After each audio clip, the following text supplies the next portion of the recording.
Greetings. Welcome to this episode of Everyday Enchantment. I am your host, Stacey Andon, and I want to talk about something that has tripped me up most of my life, and that's having a plan. So, if you are anything like me, this kind of what I think the world would describe as a type A personality, and to be honest with you, I don't really believe in that label anymore. I actually think that I'm not type A. I was kind of programmed into the world structures as, hey, go, do, plan, think of plan A, plan B, plan C, plan D. And for me, I think part of having the plan or a plan at all times was very much a trauma response for me from my childhood where things could happen unexpectedly that I wouldn't be prepared for, I wouldn't know what was going on, and it felt really scary. So even if as an adult we look back and we say, well, that doesn't seem very traumatic, the little in us didn't know how to perceive it in the same way that our adult selves perceive things. So it could have been very much a traumatic experience to have things be chaotic. And again, as a child, when you're kind of grounding into life, routines, structures, things that are, again, there to kind of put in place an understanding of, hey, this is when you wake up, this is what happens. And, when this happens. A lot of that wasn't true for me. And I have a feeling for a lot of other people, it wasn't true for them. And so as a result, I always wanted to have a plan because if I knew what I would do in a situation, that gave me peace of mind.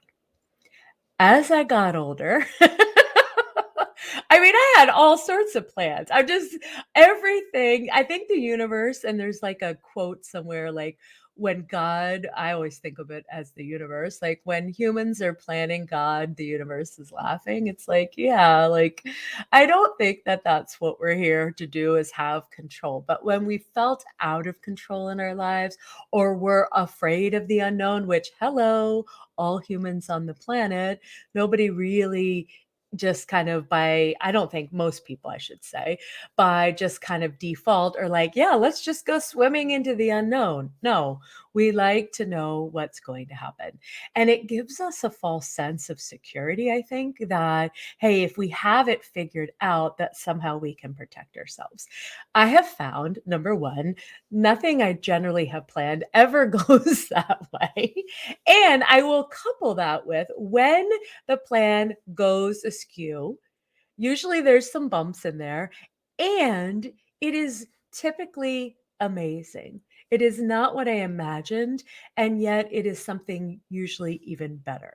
So I have practiced, and again, this is an intentional thing, to ditch the plans as much as possible. Now, I did not start this practice by ditching everything in my life because that would have just freaked me out. I started by doing it in safe containers. So let me share with you.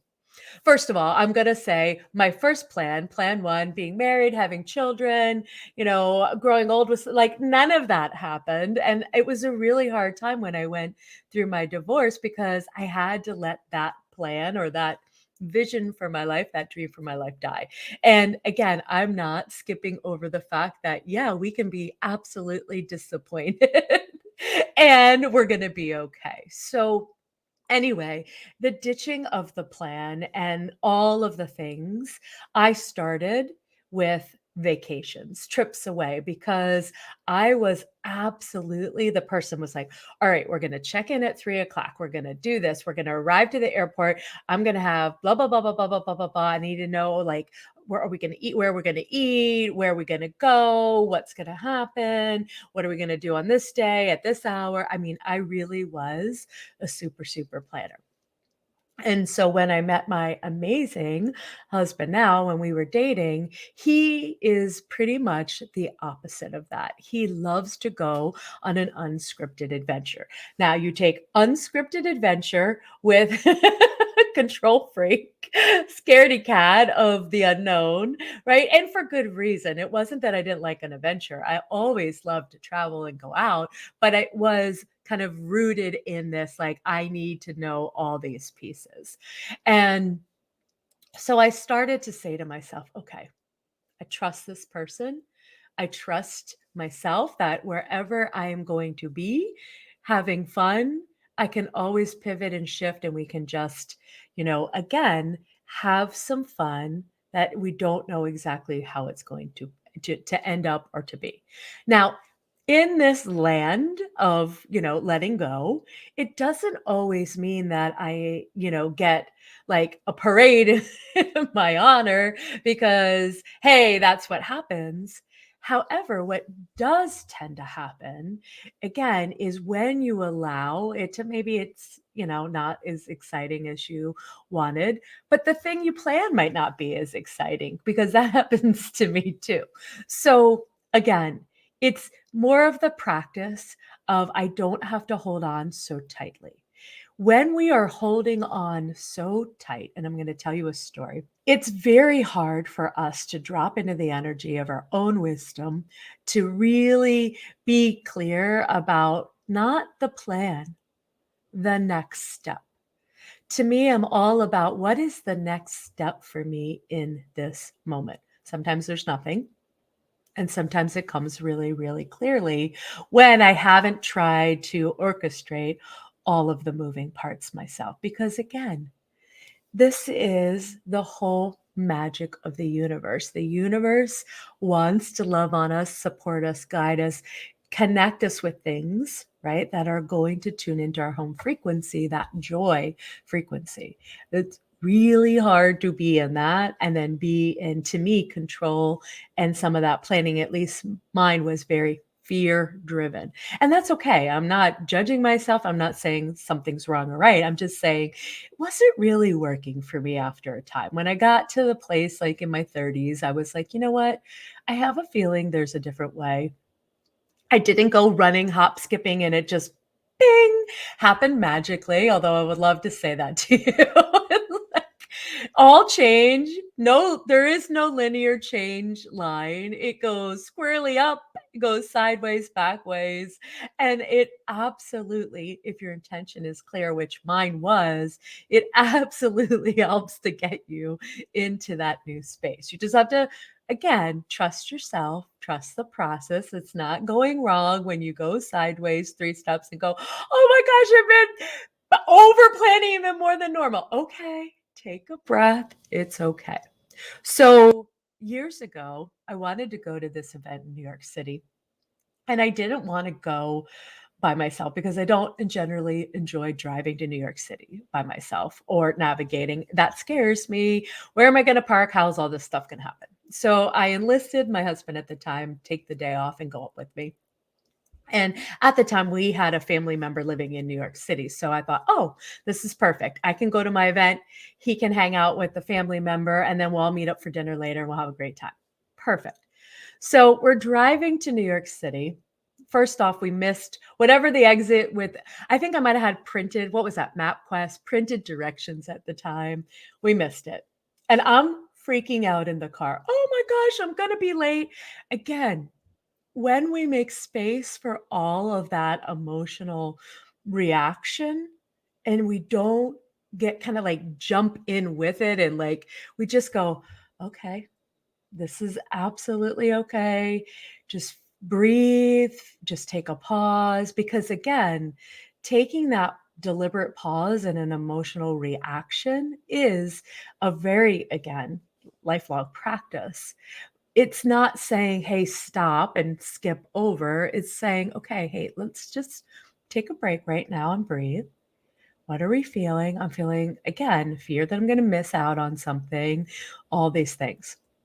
My husband at the time says, I bet something even better is going to happen that we miss that exit, which is exactly what happened because we ended up coming into New York City following, I don't know the name of the highway or road or whatever, but we came in the Hudson River Parkway, maybe right along the Hudson River. It was the most beautiful drive coming into the city. So missing the other exit was perfect because here, there wasn't any crowds. We're just taking our time and it was beautiful. And my husband says to me, he goes, what's your plan for parking? And I'm like, oops, totally. Because I had thought, oh, I guess I hadn't thought about it. Because again, my number one desire of like, I'm not driving had been accomplished. And so again, I said, okay, what in this moment, what is the right next step to take? Oh, let me just call the hotel where the event was and see what options they have or I don't need to figure all the answers out. I can tap in to being a very resourceful person. So again, when you're ditching the plan or you're practicing this or you're playing with this a little bit, the belief I am amazingly resourceful is a really helpful thing to have in your back, kind of your back brain pocket to pull out. Okay, call the hotel. They give me the options. We literally show up at the hotel. And there's the man there, the bellman, doorman for the hotel. And I say, hey, I'm here for this event. And he says to me, leave your car right here out front. He goes, I'm going to watch it all day for you. I said, well, you can put it in the garage. I'll pay. Nope, nope, nope, nope, nope, nope, nope. He goes, it's all good. It's just going to hang out here with me. And that's what happened all day. I left the event later. It had started to rain. Again, I hadn't planned for that. I didn't even know what the weather was going to be. He had an umbrella waiting for me. He's like, I wanted you to have this umbrella while you're walking around the city. And so I left that experience and really just took a moment to reflect because, again, if we just keep going, we might skip something really magical. And I remembered and realized, again, the universe has got me. I am resourceful myself. I am scrappy. I have fears. I can navigate situations. And it is also okay when a part of me is freaking out or reacting or whatever is having some fear. Like that's okay too because we are human. We're not meant to always just skip over that. I just realized that when I let go a little bit more each time in this little, again, one step and then the next step, there goes that expansion, that gap, where again, so much potential and possibility for how a moment can unfold is right there with me. Guide, support, clarity around, okay, this is how I can handle that. It all becomes very, very much available to me. So again, I am not sitting here asking you to do anything different unless you feel like me, where the plan was holding back your sense of ease and fun in the world. It was stressing me out. I was anxious. My shoulders were up here. My body is tight. I was like, I don't want to live like this. I want to practice flow and surrender and trust. But I'm sharing the practical ways that I did it because we can say that all we want. What does it actually mean? The next time you have an event, maybe you just loosely come up with some ideas, or you come up with the first thing and then you say, hey, whatever's next, I'm just going to trust. The highest, funnest thing is just going to show up and I'm going to respond to it in the present moment. When we're constantly in the future, we're worrying, we have anxiety. And it's like, I don't have to put all that energy out into what hasn't even happened yet. So tell me what you think. This is a big piece of, so many people when they come to coaching, it's like, I'm just holding on to life so tightly. We want to control. We don't want to lean into the uncertainty of like, hey, sometimes there's a person waiting for an umbrella. Sometimes you get wet. It's all okay.